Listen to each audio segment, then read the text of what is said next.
Welcome to lecture 44, Standard Template Library. We call it as STL. In today's lecture, I start with stream iterators, right.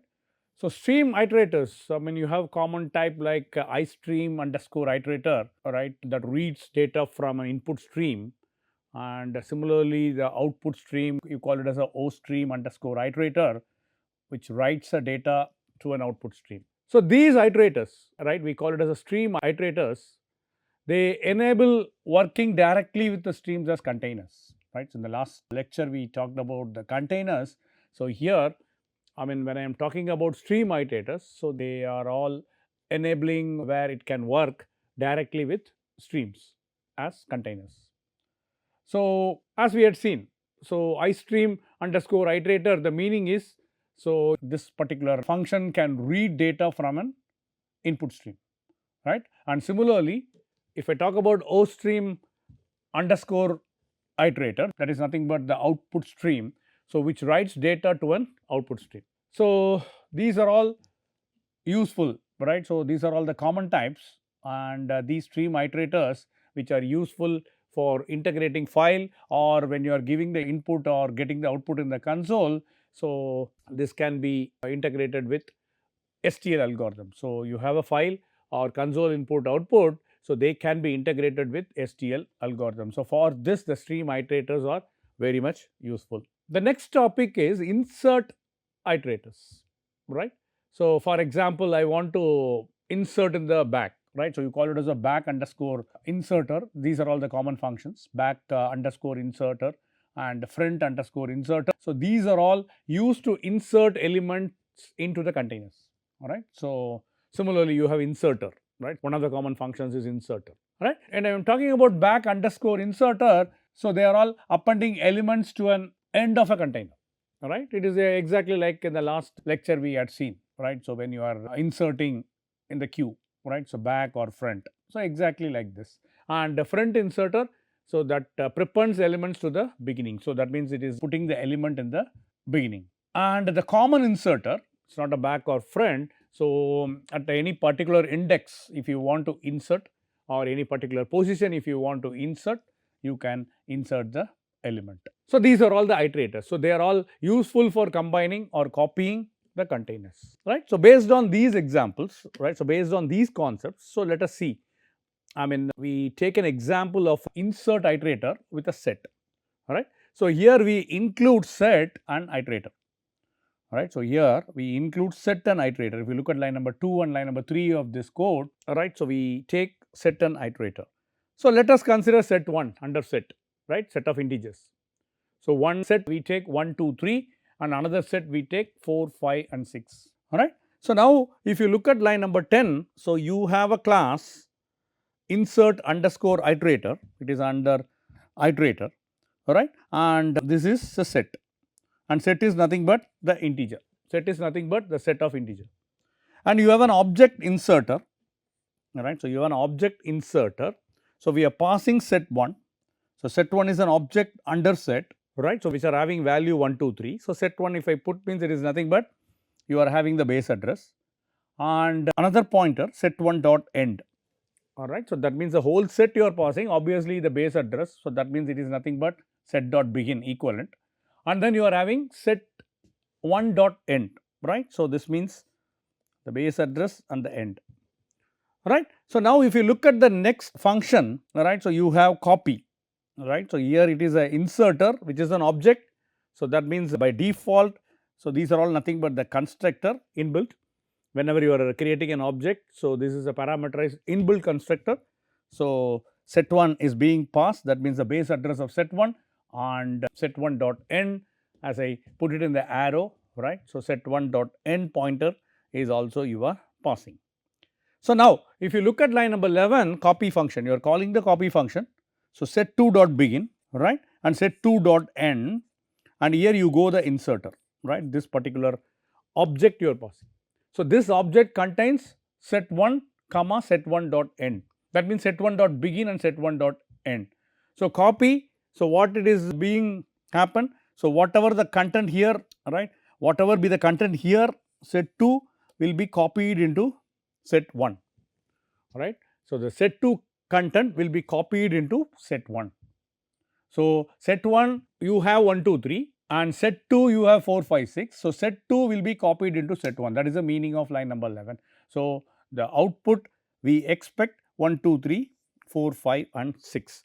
So, now what I will do, I will use this for loop set 1 int num, that means address of num1 and base address of set 1 pointing to the same, alright. So, now a number will take the index of the set 1 array.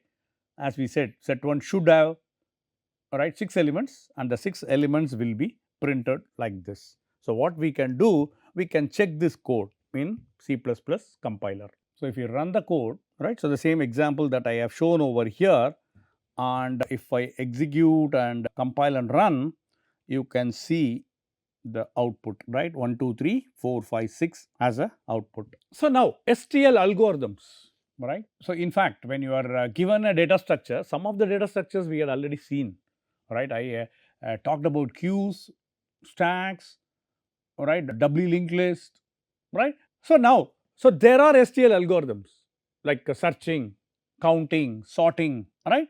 So, these are all nothing but the collections of functions. So, you are given an array or even a linked list, right. So, you have the inbuilt STL algorithms are nothing but the collections of functions. So, these are performing common operations on STL containers, and STL algorithms operate independently of the container type using iterators for access, right, like whatever the iterators that we had seen so far.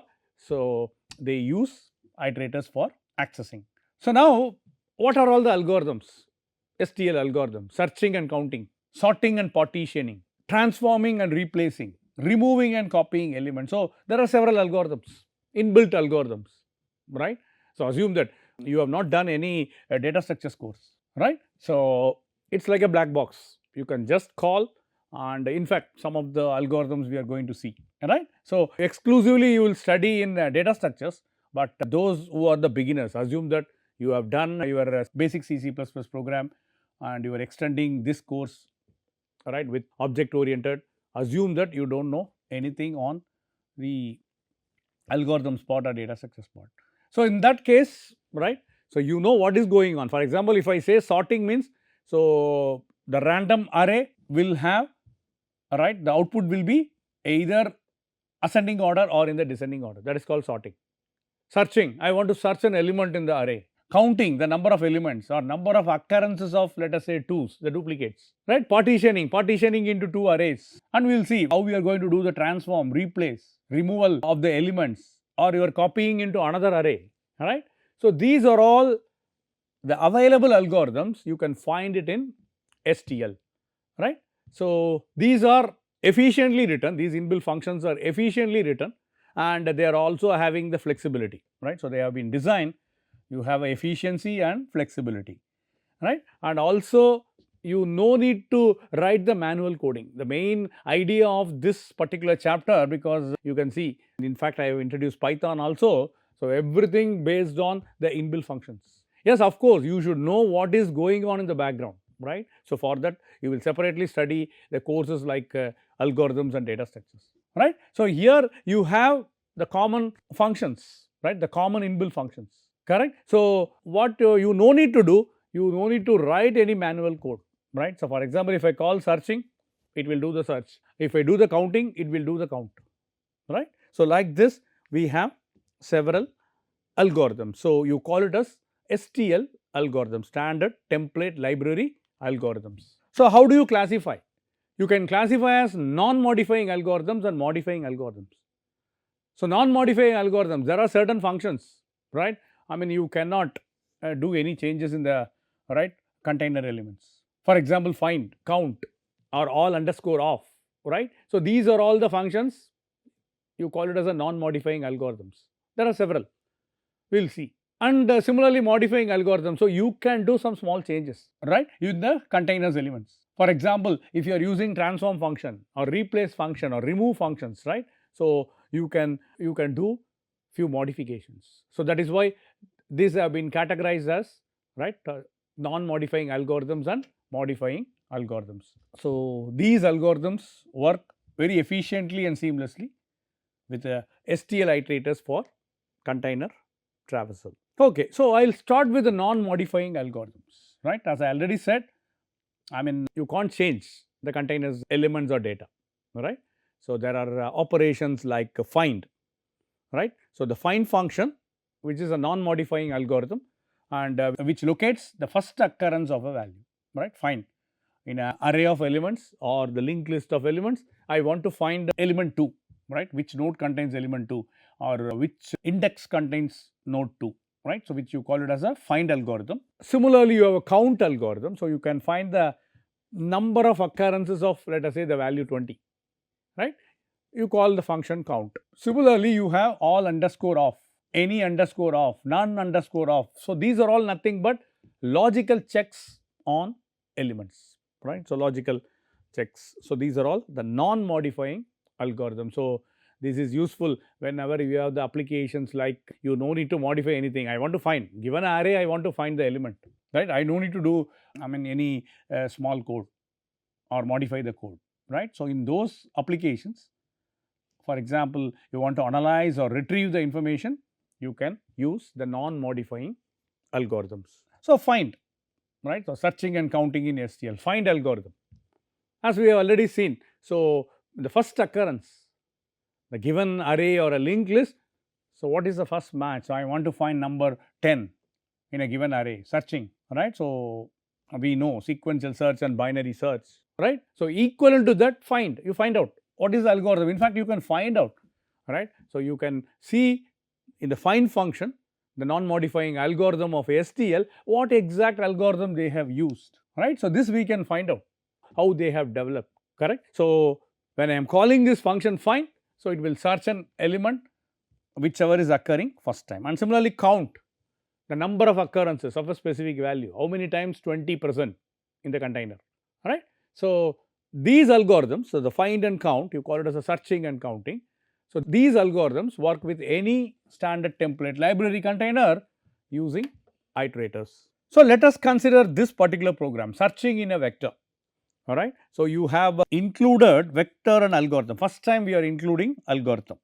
All right. Hash include algorithm. Line number 5, in main, you have the objects numbers, right, under the class vector of integers, right, vector of integers, like we call it as a set of integers, right, in the previous few examples. So vector of integers, so which contains 10, 20, 30, 40 and 50, right. So line number 9, you have auto variable, right, IT. Let us see what IT is, right, it's an auto variable. So let us see whether it is a pointer or an integer, we will come to know. So you have an inbuilt function find. In fact, we had seen 1 or 2 slides back what find is doing. You are passing numbers dot begin and also you are passing numbers dot end, meaning is you are passing 10th position and 50th position, right, and you want to search an element 30, that is the meaning, right. When you are calling this function, so this will return the location, right. So this will return the location, the find function will return the location, that means, all right. So this is the IT is an object and it is a location, correct. It is like the numbers you have, what is the numbers dot begin, all right, it is equivalent to that, right, the location. So in that location I want to find out, all right, I want to compare whether the searching element is found or not, right. So that is what we are going to do. If IT not equal to numbers dot end, right. So IT is obviously, right, 30, position is 30, right. So now IT will point over here, that is the meaning. It is not pointing to 30, pointing to the location 30, all right, the address, right. It is equivalent to the reference variable, so object pointing to that particular location, that is the meaning. So this is what been returned. So now in line number 10, when you are comparing, if IT not equal to numbers dot end, right, IT not equal to numbers dot end, yes, of course, this is end, right, this is begin, true. If IT not equal to numbers dot end, end is this, pointed to the location where the value 50 is stored. So they are not equal. So when they are not equal, it is true. IT not equal to numbers dot end is true. So therefore, C out found will be printed, right, and then I am finding out what is the value star IT dereference, right. So, it will print 30. So, found colon 30 will be printed, yes, we are getting, we will check also, right. So, else part it will not go. So, here you go one more, right. So, what we are doing one more. So, here we are using the count function. The count function will return the integer, right. Count function will return the integer, alright. So, numbers dot begin, correct. So, numbers dot begin. So, line number 9 we can consider it is the vector of int, right. You have the object like a numbers. For example, when you want to print numbers, numbers will be like the base address, that means the begin, numbers dot begin, right. So, here in this case line number 17 the return type is integer. So, numbers dot begin is being passed, numbers dot end is being passed, you know which is begin and which is end, and here I want to find the number of occurrences of 20, right. You are simply calling count, right, and then whatever it is returning, for example, it should return 1 because in the numbers vector of integers we are finding only 1 time 20, right. So, here we can expect the output 1, right. So, that is what we are getting here, right. So, count of 20 colon count will be, so 1 will be returned over here. So, here we will have 1, right. So, if we look at the output found colon 30 and count of 20 is 1. So, we will run the code, right. So, here you go numbers or objects, right, vector of integers, and then you can get found 20, yes 20 is found if you look at the vector of integers, and count of 20 is, so 30 is found 30, count of 20 is 1, okay. So, similarly we have sorting and partitioning. So, you can call the function sort, right. So, it will by default it will sort in ascending order, and partition. So, the partition will reorder the elements, right, whereas the elements satisfying a condition come before others, right. For example, I want to take one element and whichever element is less than this particular element should go in the left array, right, left side of an array, and whichever is greater than will go right side. So, this is a partition, right. So, certain condition, this is one example.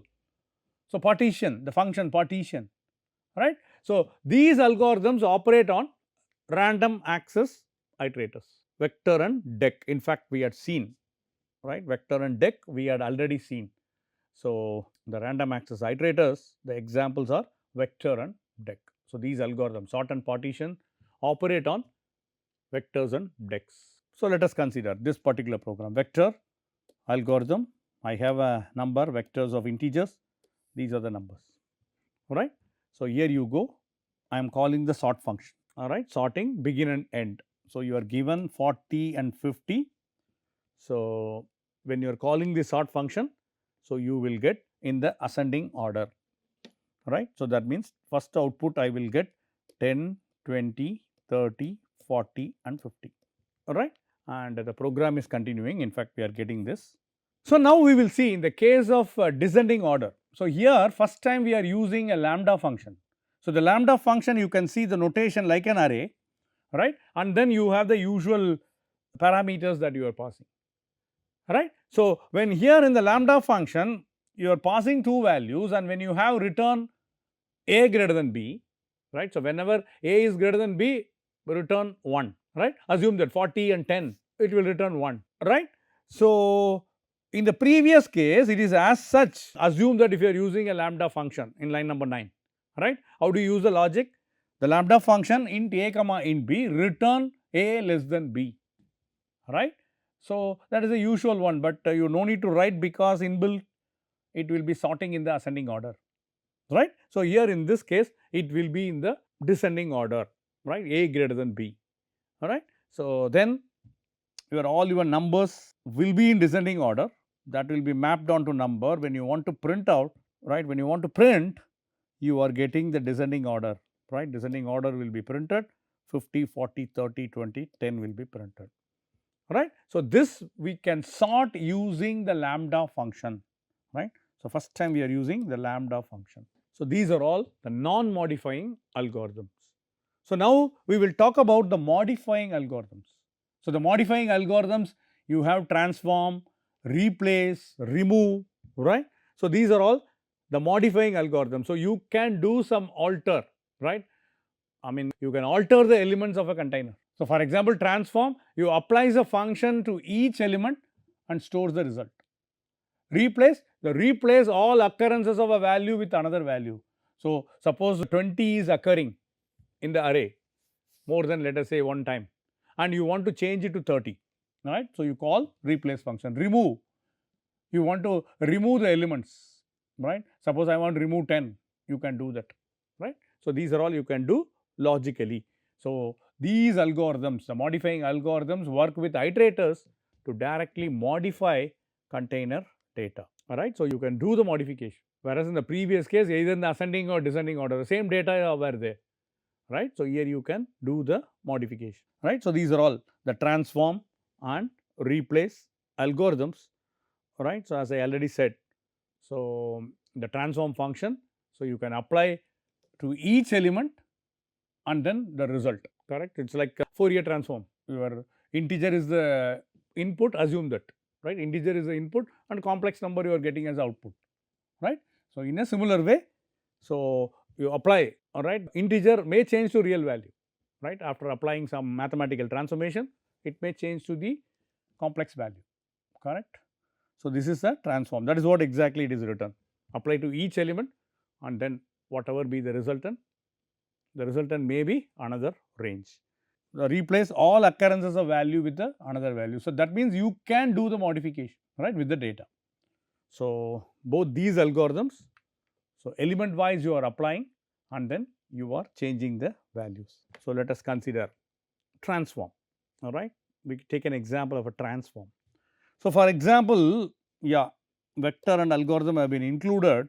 You have numbers 1, 2, 3, 4, 5, right? And then I have another object called squared. Numbers is a, as usual, object that contains 1, 2, 3, 4, 5. Another object squared. So size is same as number, that is the meaning. And then it will be initialized, all the values will be initialized to 0, all right. So now I call transform function, all right. So here you go, numbers begin, numbers end, and squared begin, right, the first pointer, right, the base address of the squared object, right. I am again using the lambda function. You have an argument x and this is returning x star x, right. So this is returning x star x. So that means numbers begin, numbers end, 1, 2, 3, 4, 5 you are entering. So that will be acting as a x, right, it is a inbuilt, right. So the resultant 1 into 1, the 1 will be storing in the base address of this squared. 2 into 2, 4 will be stored in the next location. 3 into 3 will be stored, right. So when I print this, we will be getting this as the output. Now I have completely modified the data. The original data is 1, 2, 3, 4, 5 and you can see the output is 1, 4, 9, 16, 25. Right. So the transform which is modifying the data, right. So now the summary of STL components, containers, right. So in fact, whatever we had seen, I am going to summarize, right. So we talked about containers. In fact, we know what do you mean by sequence containers, associative containers, unordered containers, right. Like a sequence containers, if you take vector, list, deck, we studied, all right. Associative containers, we studied set and map. Unordered set and unordered map we have done in the previous lectures, right. So they are all nothing but unordered containers and we had seen several applications. We have used vector for resizing arrays, you call it as a dynamic storage, and we have used the key, right, the key value storage with the help of map, you call it as a lookup table or fast lookup, and we use the set for the uniqueness of the keys, you call it as unique keys. And similarly, we dealt with the iterators, right. Input iterator reads the element in forward direction, output iterator writes the element in forward direction, forward iterator reads and writes sequentially, right. And then we had a bidirectional, right, moves both forward as well as backward, random access. So you can go to some particular position, right, in a constant time. Suppose you use vector and deck, yes, you can do that. This is also we have studied random access iterators. So, the applications are sequential traversal. So, the vector and list we can do the sequential algorithm for the traversal. Reverse iteration, right? Reverse begin and reverse end, if you recall, this we have used. And algorithm integration, just now we talked about transform or sort, all right. So, these are all the summary of STL components. For one we had seen iterators, another one we had seen containers. So, in today's lectures we talked about STL algorithms, right, non-modifying algorithm and modifying algorithm. If you use the functions like find, count, all underscore off, we studied, they are all non-modifying algorithms. And in the case of a modifying algorithms, we particularly worked with transform. One of the examples we had seen with the help of transform. So, transform, replace, remove, so they are all considered as the modifying algorithms, right. So, these are all examples. So, we had seen some of them, and the main applications are searching and sorting. So, we use find, sort functions, correct. So, the find is non-modifying, right, and another one is the modified is the transform, right, data transformation from the element wise. If you apply, it is changing to another one. And filtering and replacement, we use remove, replace, right. So, maybe you work it out what exactly the remove is doing, what exactly the replace is doing, right. So, these are all, in fact, I mean, we have seen how find and sort worked, correct. So, we have done, all right, and we have also done with the transform. So, now you have to take as an assignment how remove is working, how replace is working. You have to extend whatever we had seen. I mean, assume that you are given the array of elements or a vector of elements 10, 20, 30, 40, 50, and the task is to remove 30, right. So, you can do that, and similarly replace. So, these are all the algorithms you can practice. So, with this I am completing all these concepts, right. In the next lecture what we can do, we can see some case studies, right, and then I can conclude this particular chapter. Thank you.